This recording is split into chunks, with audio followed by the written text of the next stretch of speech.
오늘 여러분들과 함께 나눌 말씀은 계시록의 말씀을 계속해서 나눌 건데요. 요한계시록 2장 12절에서 17절의 말씀을 저와 여러분들이 한 구절씩 읽도록 하겠습니다. 제가 먼저 12절의 말씀을 읽도록 하겠습니다. 너는 버가모 교회의 사자에게 이렇게 써라. 좌우에 날선 검을 가지시니가 이렇게 말씀하신다. 나는 내가 사는 곳을 알고 있으니 그곳은 사탄의 왕자가 있는 곳이다. 그러나 너는 내 이름을 굳게 붙잡고 내 충성된 증인 안디바가 너희 가운데 사탄이 거하는 곳에서 죽임을 당할 때 나에게 대한 믿음을 버리지 않았다. 그러나 내가 내게 몇 가지 책망할 것이 있으니 너는 발람의 가르침을 굳게 지키는 사람들을 용납하는구나. 발람은 발락을 가르쳐 이스라엘 자손 앞에 올무를 놓아 우상에게 바쳐진 제물을 먹고 음란한 행위를 하게 했다. 이처럼 내 안에도 니골라 당의 가르침을 굳게 지키는 사람들이 있다. 그러므로 회개하여라.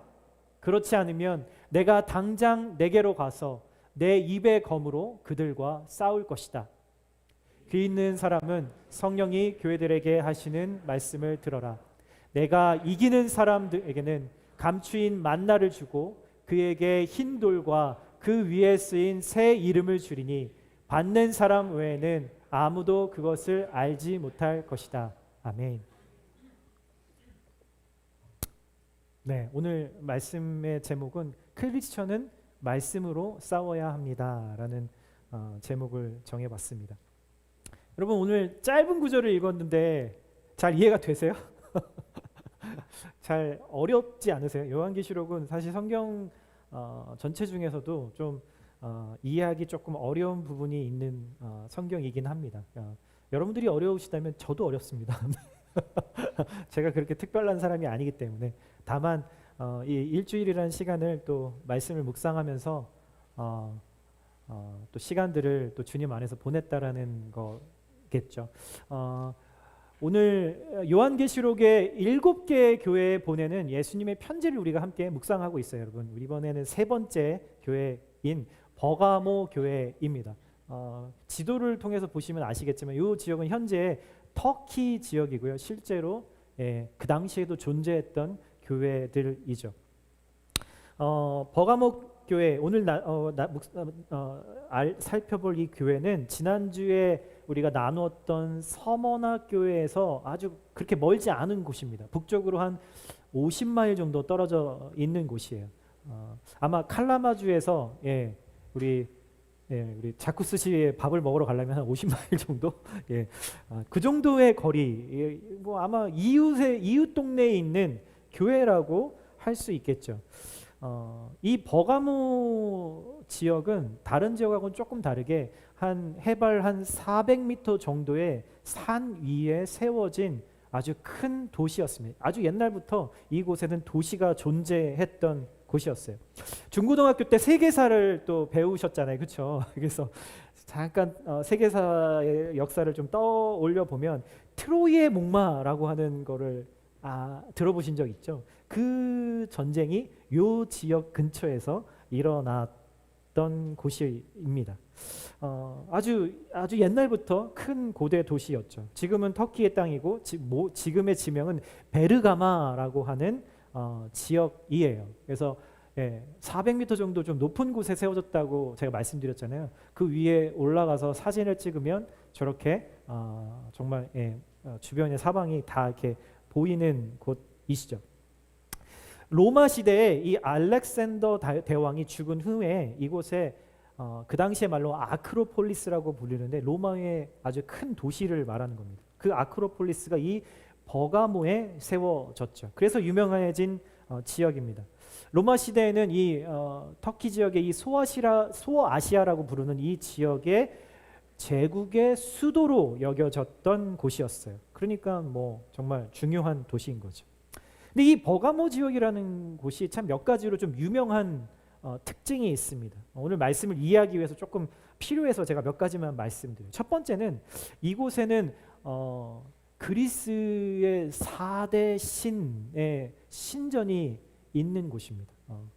이 7교회 중에서 이렇게 신전이 많은 곳은 여기 이곳이 가장 최고입니다. 거기에 덧붙여서 로마 황제를 신으로 숭배하고 있었던 때였기 때문에 로마 황제의 신전까지 더해져서 정말 이 도시에는 동서남북 어디에 가거나 정말 어마어마한 규모의 아테네 신전, 제우스 신전, 뭐 아크레피오스 신전 같은 유명한 신전들이 있었던 곳이었죠. 또 한 가지 특징은 뭐냐면 이 버가모 지역은 아주 지식을 사랑하는 도시였다라는 거예요. 그게 어느 정도였냐면 당시에 세계에서 두 번째로 큰 도서관을 이곳에 지었던 곳입니다. 여러분 신기하지 않으세요? 그 옛날에도 도서관이 있었다니. 더 놀라운 것은 이 도서관에 30만 권의 책이 있었다라고 합니다. 역사에 의하면 더 큰 도서관이 클레오파트라가 살아가는 그 지역에 50만 권이 저장되어 있는 도서관이 있었는데 그 도서관이 불타자 클레오파트라를 사랑했던 왕이 여기에 있던 30만 권의 책을 다 배에 실어서 클레오파트라에게 자신의 사랑의 표시로 주었다라고 하는 역사적인 사실이 있죠.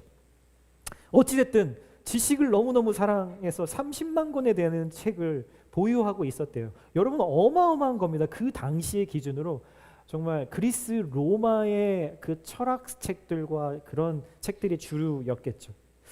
아마 지식을 너무나 사랑해서 그런지 모르겠지만 이곳은 또 역사적으로 최초의 종합병원이 있었던 곳입니다. 그래서 주변 지역에서 몸이 아픈 사람들은 다 이곳에 와서 치료를 받고 싶어 했던 지역이었죠. 그래서 근데 이 병원이 그냥 뭐 옛날에 정말 정말 오래전에 지어진 거잖아요. 그러니까 이 2000년 전에 지어진 그 병원이 뭐 얼마나 대단했을까 싶을지도 모르겠지만 내과, 외과 뿐만이 아니라 그 정신과까지 있었다라고 해요. 그 전인 치료를 위해서 정말 다양한 그 임상요법을 시행했던 곳으로도 유명한 곳이었죠. 이 사람들이 아픈 사람들이 치료를 받고 나오면 바로 앞에 신전들이 즐비하게 서 있었기 때문에 자연스럽게 자신의 병을 고쳐준 신들에게 절하고 예배하고 경배했다라고 합니다. 여러분 이게 그 당시에 도서관을 다시 복원한 그림이라고 하죠. 여러분 이런 신상을 혹시 보신 적 있으실까요? 아니라면 이 마크를 보신 적도 있으시겠죠. 병원에 가면 주로 아니면 의과대학이라든가 병원에 가면 주로 저 마크를 사용합니다. 저희가 너무나 잘 아는 코로나로 너무나 잘 아는 WHO에도 저 마크가 들어가 있죠. 이게 뭐냐면 병을 고치는 그리스 신인 아클레피우스라고 하는 상징하는 그 상징인데 원래 뱀으로 그려져 있습니다. 그곳에서 그래서 이렇게 병원이라든가 이렇게 의술을 행하는 곳에 이 마크를 사용하는 것이 유래가 된 거죠. 어찌됐든 이 버가모 지역이라는 곳은 엄청난 크게 도서관이 있었던 곳, 책들이 대부분 이 그리스의 신들과 그리스 철학에 관련된 것들이었어요. 그런데 여러분 이 30만 권의 책을 만들려면 뭐가 필요했을까요? 책을 만들려면 종이가 필요했겠죠. 당시의 기술로는 사실 그 파피루스라고 해서 이렇게 둘둘둘 두루마리 형태로 되어 있는 그런 종이를 썼는데 이 버가모에서는 어마어마한 발명을 해냅니다. 무엇이냐면 양의 가죽을 아주 얇게 그리고 넓게 펴서 책으로 쓸 수 있게 종이로 쓸 수 있게 만든 거죠. 그거를 양피지라고 부르는데 그때부터 이렇게 책이 넘길 수 있는 책이 되었다라는 거죠. 여러분 이게 아무렇지도 않은 것 같아 보이지만 이게 인류 문명의 지식을 확산하는 데 어마어마한 발명이었습니다. 왜냐하면 두루마리는 그걸 읽으려면 펼쳐야 되죠. 좌에서 우로 읽어야 되죠. 얼마나 불편해요. 근데 그런 책으로 지금의 책으로 그렇게 발명을 한 곳이 바로 버가모였다라는 거죠. 그래서 저런 식의 양피지 책들을 만든 거예요. 많은 분들이 혹시 이 브랜드를 아실지 모르겠어요. 페라가모라고 하는 이 브랜드가 사실은 이 버가모라고 하는 이름에서 나왔습니다. 왜냐하면 양피지가 유명한 곳이었기 때문에 양 가죽, 그냥 기억나시라고 제가 한번 말씀드려 봤어요. 쉽게 기억하실 수 있으시겠죠? 오늘 말씀을 이해하기 위해서 몇 가지 배경을 좀 살펴보았습니다. 오늘 버가모 교회에 대해서 예수님이 이렇게 처음에 첫 구절에 이렇게 얘기하세요. 너는 버가모 교회 사자에게 이렇게 써라. 내가 누구냐면, 나 예수가 누구냐면 좌우에 날선검을 가진 이가 바로 이 편지를 쓴 예수다라고 이렇게 이야기를 하고 있는 거예요.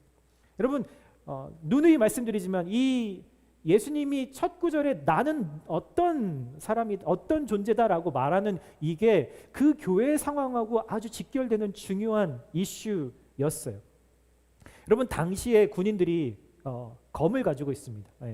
칼을 가지고 있었겠죠. 대부분의 병사들은, 로마 병사들은 무기들을 다 자신의 사비로 샀어야 했어요. 그래서 보통의 병사들은 다 검을 가지고 있을 때 한쪽으로만 날이 서 있는 그런 검을 가지고 있었어요. 왜냐하면 양날검은 양쪽에 이렇게 날이 있는 검은 비쌌으니까요. 비쌌죠. 그래서 이 양날검을 가지고 있는 사람은 왕이라든가 아니면 아주 높은 장군들만 가지고 있는, 그리고 완전히 나는 높은 지위를 가지고 있다라고 하는 상징을 또 하는 것과 마찬가지였죠. 여러분, 그래서 당시에 예수님이 이 편지를 쓰셨을 때 버가모 교회의 성도들이 이 말씀을 들었을 때 좌우에 날선검을 가진 이가 말한다라고 했을 때 그들의 머릿속에 떠올린 사람은 바로 버가모 지역을 다스리고 있는 제일 높은 사람, 로마의 총독으로 세워진 바로 그 사람을 떠올렸을 거란 거죠. 여러분, 당시 이 버가모 지역은요, 로마 제국의 아주 총애를 받는 도시였어요. 어느 정도였냐면 보통은 이렇게 어떤 사람이 죄를 지어서, 정말 나쁜 죄를 지어서 이 사람을 사형에 처해야 한다면 로마는 로마로 이송을 해서 거기에 법정에서 그렇게 하게 재판을 하게 되어 있었어요. 그래서 바울이 그렇게 억울하게 누명을 쓰고 결국은 로마의 법정까지 가게 된 거잖아요. 그런데 이 버가모는 자체적으로 그 사법권을 행사할 수 있는 권력을 로마 황제가 버가모 총독에게 주었다라는 거죠.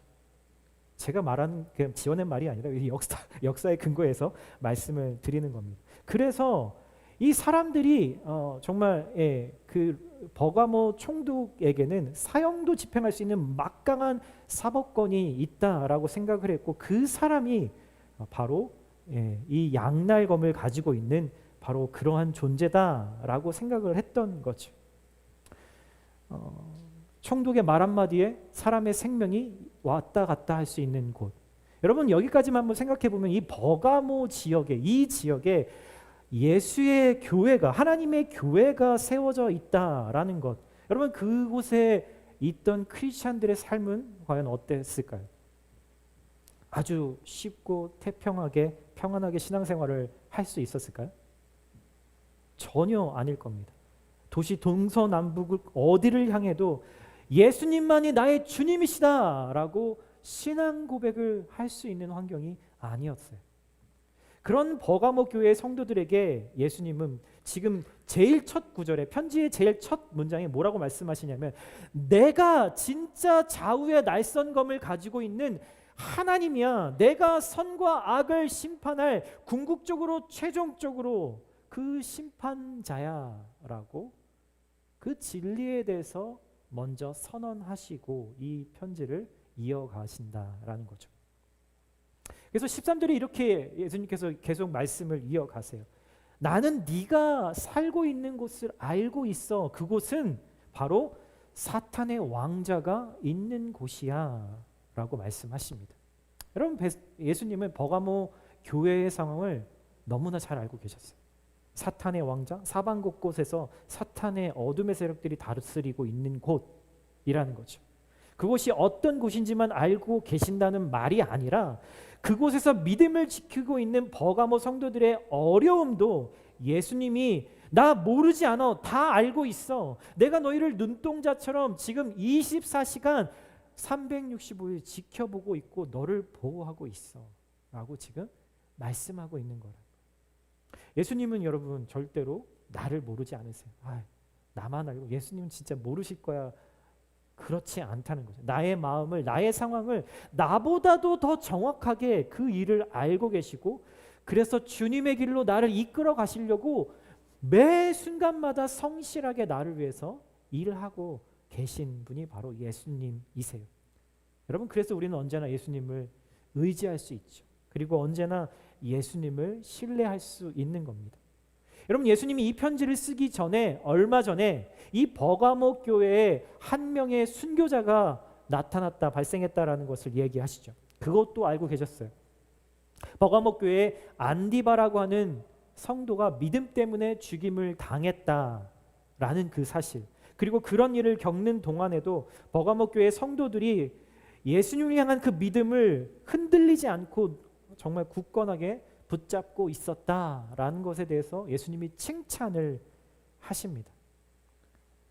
정말 너무나 훌륭한 교회 성도들이죠. 박수를 쳐주고 싶고 정말 본받고 싶고 배우고 싶습니다. 여러분, 여기서 안디바라고 하는 사람이 등장을 합니다. 안티파스라고 하는데, 뭐 보통 영어에서 안티라는 말을 하면은 against, 뭐 반대하다라는 의미를 의미하죠. 파스는 파파스라고 해서 그 그릭으로 그 아버지를 뜻하는 말이에요. 그러니까 이 사람의 이름을 해석을 하면 하나님 아버지를 반대하는 것에는 절대로 타협하지 않겠다라고 하는 그런 의미가 이 사람의 이름에 들어있다라고 합니다.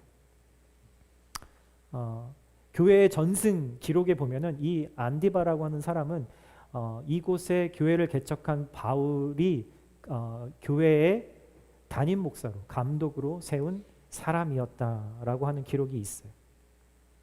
여러분, 교회의 담임 목사가 믿음 때문에 순교를 당했다라고 한다면 여러분, 교회가 어떻게 될까요? 물론 뭐 더 믿음의 견고해질 수도 있겠지만 우리가 상상하기에는 많은 경우 교회가 더 혼란과 어려움에 빠질 수 있을 거라고 생각할 수 있죠. 더군다나 지금 버가모의 이 상황을 우리가 안다면 당연히 그럴 수 있겠구나라고 예측을 할 수 있었을 텐데, 그럼에도 불구하고 버가모 교회는 신실하게 이 상황들을 추스르고 믿음을 붙들고 있었던 거예요. 예수님은 진심으로 이 백성들을 향해서 정말 칭찬을 하고 계신 겁니다. 그런데 계속해서 말씀을 14절과 15절에 이렇게 이야기합니다. 그러나 내가 너에게 몇 가지 책망할 것이 있으니 너는 발람의 가르침을 굳게 지키는 사람들을 용납하는구나. 발람은 발락을 가르쳐 이스라엘 자손 앞에 올무를 놓아 우상에게 바쳐진 제물을 먹고 음란한 행위를 하게 했다. 이처럼 네 안에도 니골라당의 가르침을 굳게 지키는 사람들이 있다. 몇 가지 좀 설명이 좀 필요할 겁니다. 분명히 14절은 그러나 내가 너에게 책망할 것이 있다라고 말씀을 하세요. 여러분, 24시간 이 예수님이 교회를 돌보고 계시는데 성도들을 너무 사랑하시기 때문에 옳은 길에서 벗어나지 말라고 지금 책망을 하고 계시는 거예요. 여러분, 그것은 교회 안에 복음을 흐리는 사람들이 있는데 어디예요? 교회 밖에 있는 게 아니라 교회 안에. 근데 그들을 가만히 그대로 그냥 내버려 두고 있다라고 하는 말씀이었어요. 여러분, 담임 목사가 지금 순교를 당했습니다. 자신들도 이렇게 살다가 죽을 수 있다는 그 두려움 속에서도 이 버가모 교회 성도들이 믿음을 지키고 있어요. 그런데 그들 안에 그러면 얼마나 큰 싸움, 내면의 그런 믿음의 싸움들이 있었겠어요. 단순히 그냥 손해보는 정도가 아니잖아요. 목숨이 걸린 일이잖아요. 버가모 성도들의 신앙의 절개를 지킨 것은요, 정말 우리의 입장에서도 너무나 훌륭한 본이 되어주는 모습이죠. 그런데 여러분, 그런데 너무나 신기하게도 그들 안에 그들의 믿음을 흐리고 있었던 사람들이 교회 안에 존재하고 있었다라는 거예요. 여러분, 이상하지 않으세요? 너무 이상하지 않으세요? 어떻게 이럴 수가 있을까?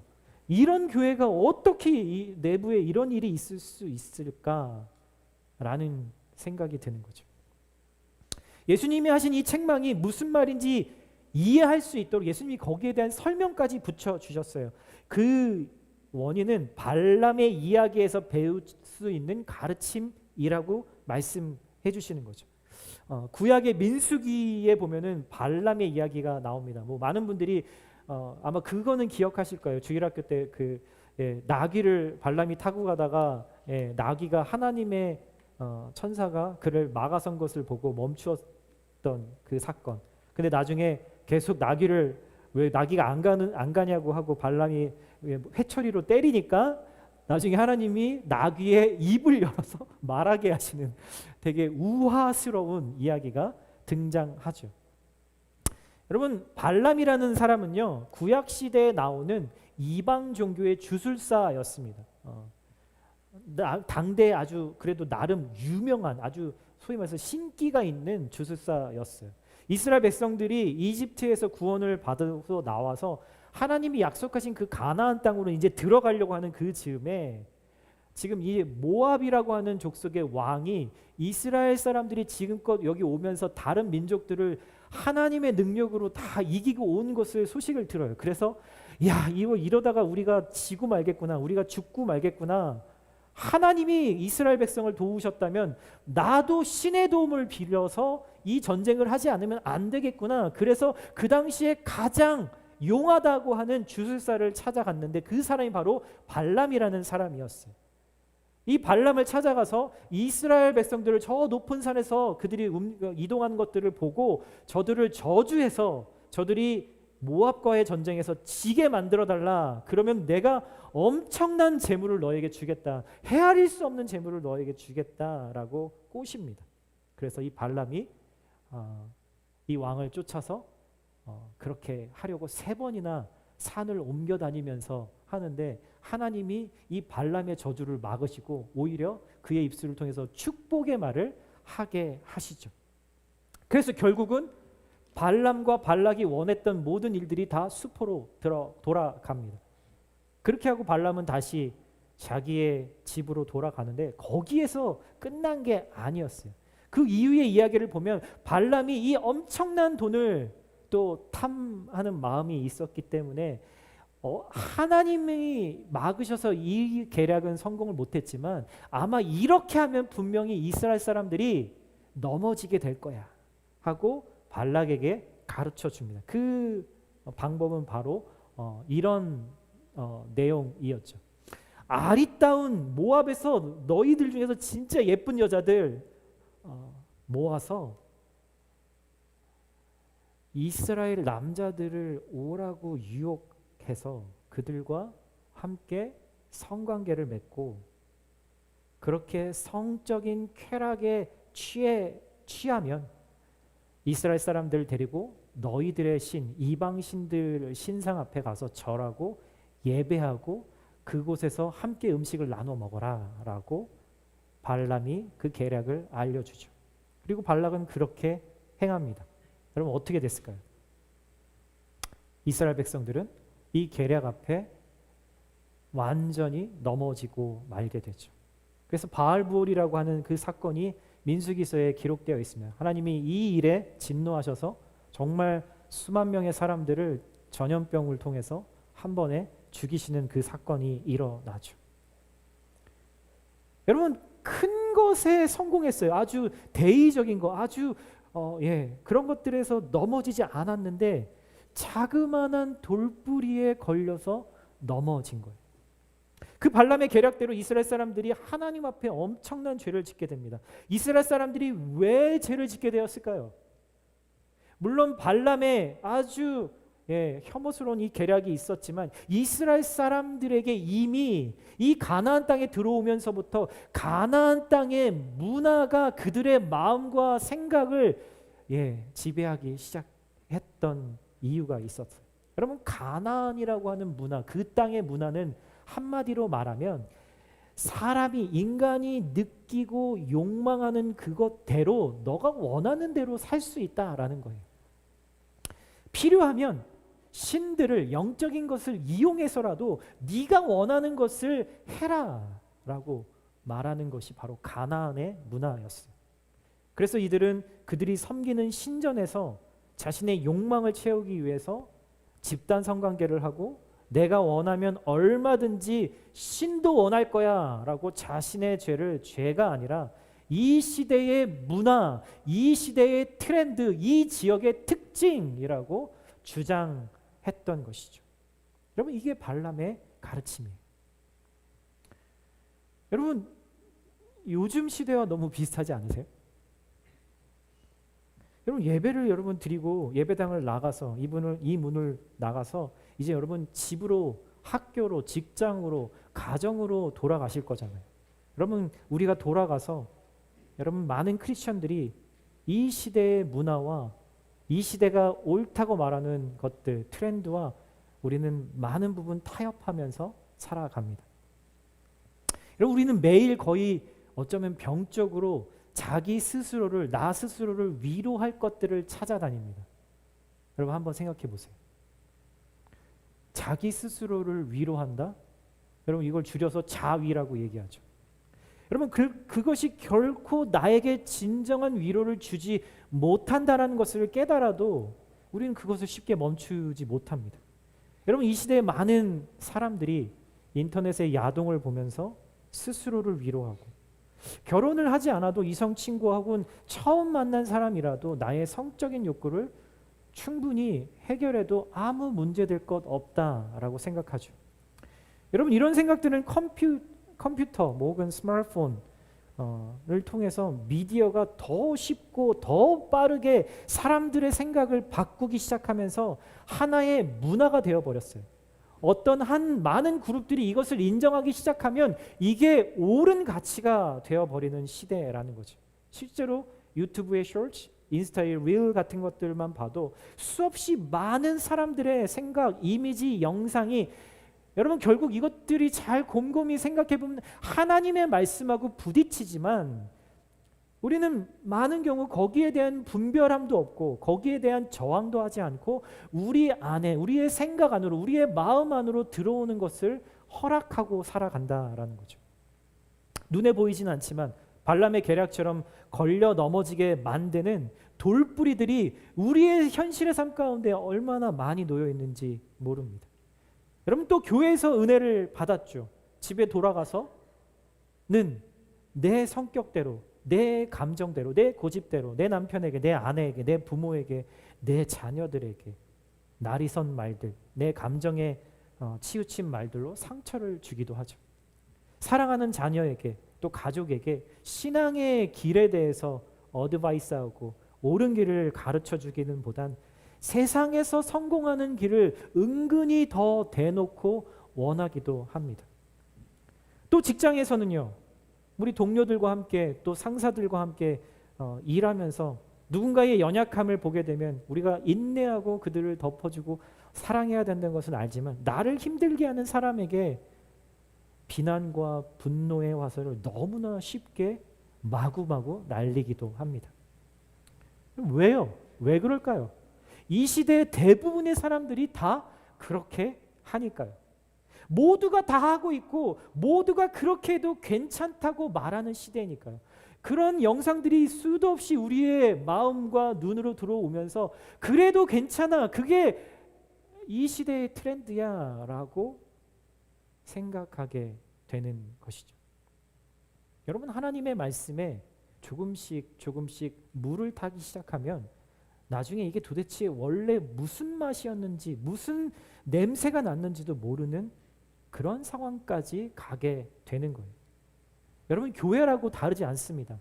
이 시대가 옳다 말하는 성에 대한 윤리가 이제는 교회 안에서도 다 인정하려고 하는 추세가 되어가고 있죠. 그런 영혼들에게 예수님처럼 안타까운 마음을 가지고 사랑의 책망의 말을 해야 할 때가 있지만 교회들이 그렇게 잘 하지 않습니다. 오히려 교회는 성도들에게 위로의 말을 주기를 원하고 평안의 말을 이야기를 원하고 축복의 말을 하기를 원하는 교회들이 점점 많죠. 교회와 세상, 크리스천과 세상, 하나님의 말씀과 세상에 더 이상 갈등이 존재하지 않는 상태로 되어가고 있는 거예요. 그래서 어떤 기독교 학자가 이렇게 이야기했습니다. 세상과 교회 사이에 평화로운 공존이란 있을 수 없다. 만약 갈등이 없다면 이미 세상이 교회를 정복한 것이다. 여러분, 갈등이 없는 건강한 공동체는 존재하지 않습니다. 만약 교회가 세상과 혹은 세상의 문화와 우리가 갈등이 없다면 여러분, 우리가 주님을 향한 믿음과 그 사랑은 그저 피상적인 내 머릿속에서만 존재하는 그 있다라는 증거일 겁니다. 그래서 15절에 보면 이 발람의 교훈을 버가모 교회 안에서는 니골라당이라고 불리는 성도들이 똑같이 지금 그렇게 하고 있다라고 예수님이 말씀하고 계신 거예요. 여러분, 니골라당이라고 하는 게 누굴까요? 짧게 말씀드리면 여러분, 사도행전을 보면은 7명의 집사를 세우죠. 그 중에 한 명이 바로 니골라 집사였습니다. 근데 이 집사가 어찌됐든 안타깝게도 나중에 이 소아시아 지역으로 박해를 통해서 이동을 한 후에 그 유대교가 있었던 이슬람에서 그리스 문명이 있었던 그곳으로 사람들이 옮겨가면서 그리스의 철학과 그리스의 사상이 그리스도인들 안에도 들어오기 시작한 곳이죠. 여러분, 그리스 문화의 특징이 뭔지 아세요?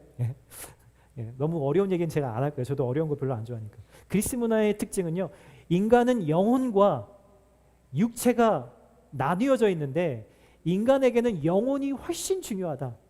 육체는 그닥 중요한 것이 아니다라고 하는 것이 그리스 철학의 핵심입니다. 그래서 하나님은 영이시기 때문에 우리는 우리의 영혼이 구원받는 것이라서 우리의 육체를 이 세상에서 원하는 대로, 내가 욕망하는 대로 그렇게 살아도 우리 구원에는 아무런 문제가 없다라고 주장하기 시작한 거죠. 여러분, 당시에 가장 강력했던 그리스 문화를 기독교 복음에 섞어버리기 시작합니다.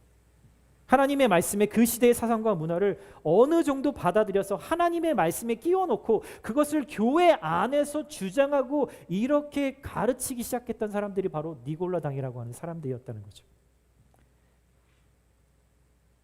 그러니 자연스럽게 이스라엘 사람들이 모압 여인들과 함께 부끄러운 줄도 모르고 집단으로 성관계를 했던 것처럼 내 몸이 죄를 짓더라도 내가 구원받는 거에는 아무 문제가 없다라고 믿기 시작했던 거예요. 이렇게 복음을 왜곡하는 생각과 주장들이 교회 안으로 이미 들어와 있었던 거죠. 여러분, 버가모 교회 성도들은 이렇게 주장하는 니골라당이 교회 안에 있었는데도 갈등 없이 지냈다라는 게 예수님의 책망이었어요. 여러분, 아무런 갈등 없이 사랑으로 사랑한다면 잘못됐다고 고쳐야 한다고 그리고 책망하지도 않으면서 그렇게 형제 자매들을 교회 안에 내버려 둔 거죠. 그래서 예수님이 이렇게 말씀하십니다. 그러므로 회개하여라. 그렇지 않으면 내가 당장 내게로 가서 내 입의 검으로 그들과 싸울 것이다. 여러분, 이 말씀을 잘 보셔야 돼요. 잘 보면 사실 좀 이해가 안 되는 부분이 생겨요. 니골라 당에 속한 성도들에게 지금 회개하라는 것이 아니라 그렇지 않은 성도들에게 지금 회개하라고 말씀하고 계신 거예요. 그들의 타협을 눈 감고 있는 성도들에게 회개하라고 이야기하고 계신다는 거죠.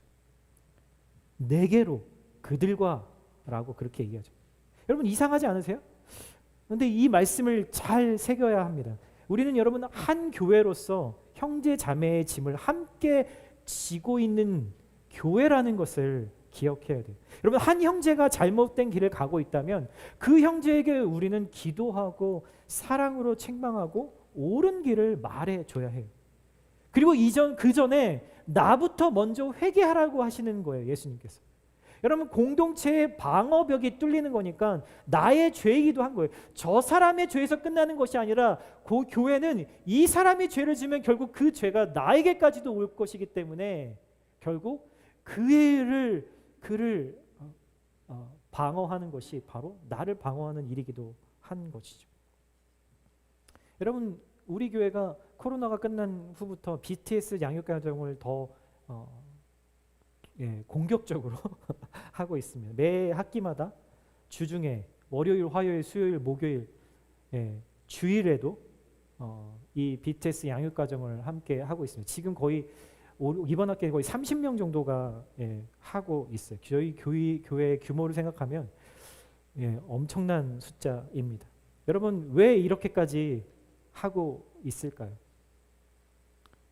말씀으로 세상을 분별하게 하기 위해서입니다. 성도들이 말씀으로 세상을 분별하게 하기 위해서요. 공동체를 복음으로 보호하기 위해서요. 아니 목사님, 제가 죄를 지었는데 왜 내가 회개를 해야 하나요? 여러분 답은 하나입니다. 여러분 예수님이 내가 지은 죄를 대신 갚아주셨고요. 하나님 앞에서 예수님이 대신 회개를 하셨고 대신 십자가를 지셨기 때문입니다. 그리고 그 예수님이 우리를 교회로 한 몸으로 부르셨기 때문입니다. 여러분 그런데 예수님의 말씀은 너무나 놀라우세요. 너희들 회개해. 그런데 그렇지 않으면, 만약에 너희가 회개하지 않으면, 우리의 상식으로는 회개하지 않으면 심판하시면 되잖아요. 그런데 그렇게 얘기하지 않으시고, 그렇지 않으면 내가 당장 너에게로 가서, 예수님이 지금 나에게로 오신대요. 내가 회개를 안 하면 나에게로 오셔서 그분의 입의 검으로 그들 니골라당의 그 사람들과 싸울 것이다 라고 이야기를 하시는 거예요. 이 말은 내가 회개하면 나를 통해서 공동체를 다시 회복시키고 정결케 하시겠지만, 만약에 내가 회개하지 않으면 그 회개를 예수님이 대신 하기 위해서라도 속히 직접 오시겠다라고 말씀하시는 거예요. 여러분 지금 이 예수님의 마음이 느껴지시나요? 나를 향하신 예수님의 그 마음, 교회를 향하신 예수님의 이 절박한 마음, 급박한 마음, 지금 모든 영적인 상황들을 꿰뚫어 보고 계시는 그 예수님의 안타까운 그 마음이, 절절한 마음이 여러분 보이시나요? 예수님은 나를 그리고 교회를 너무나 사랑하시기 때문에 내가 회개하지 않으면 예수님이라도 와서 나의 회개를 대신하시고 너를 위해서 중보기도 하고, 내가 그래서 끝까지 너와 교회를 지키겠다라고 말씀하시는 거예요. 이 말씀에 며칠간을 머물러 있었습니다.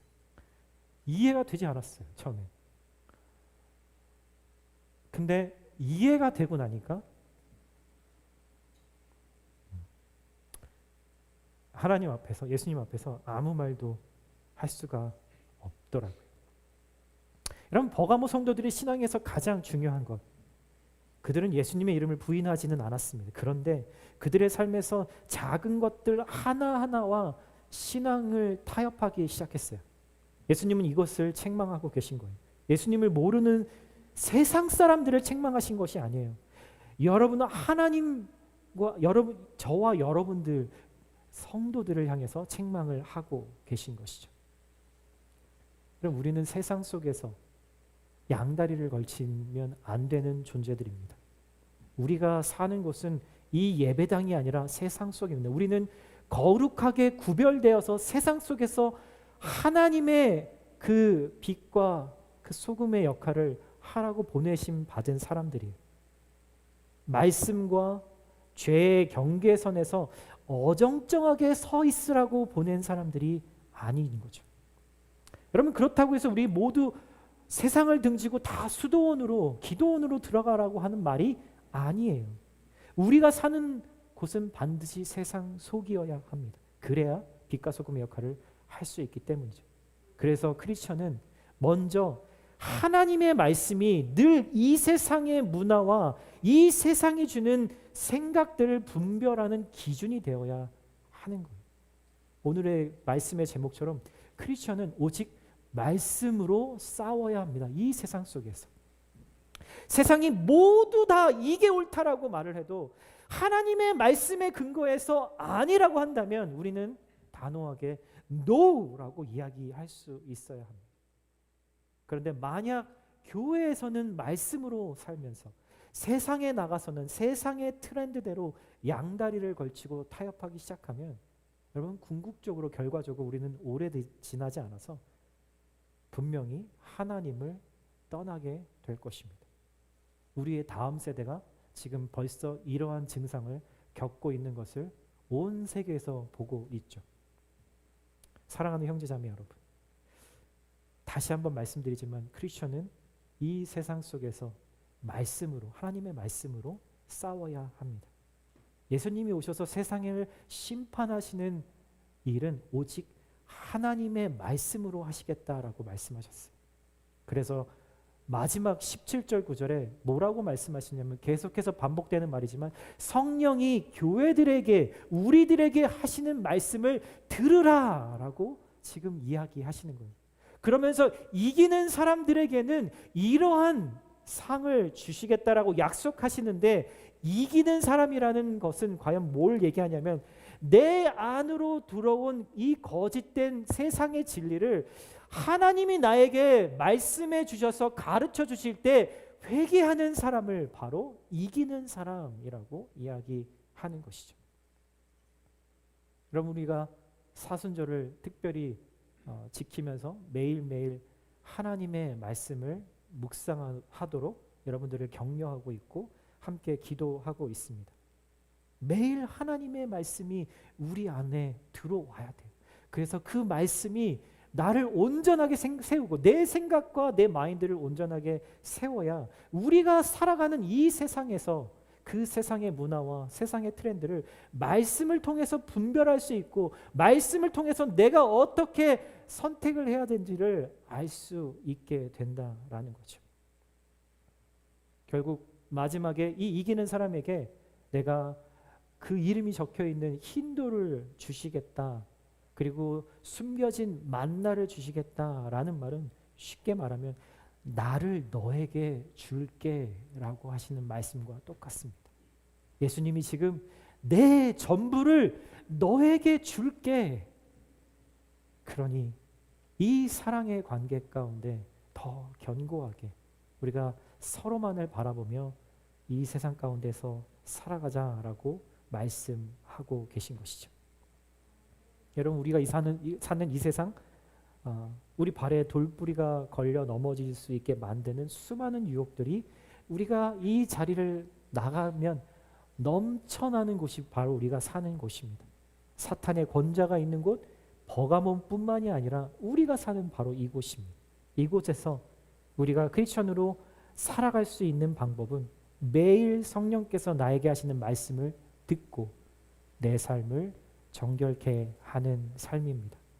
나를 사랑하시는 그 예수님 때문에 나를 사랑하는 그 예수님을 위해서 마치 사랑하는 신랑을 위해서 신부가 자신의 삶을 정결케 하는 것처럼 그렇게 하라고 말씀하시는 거죠.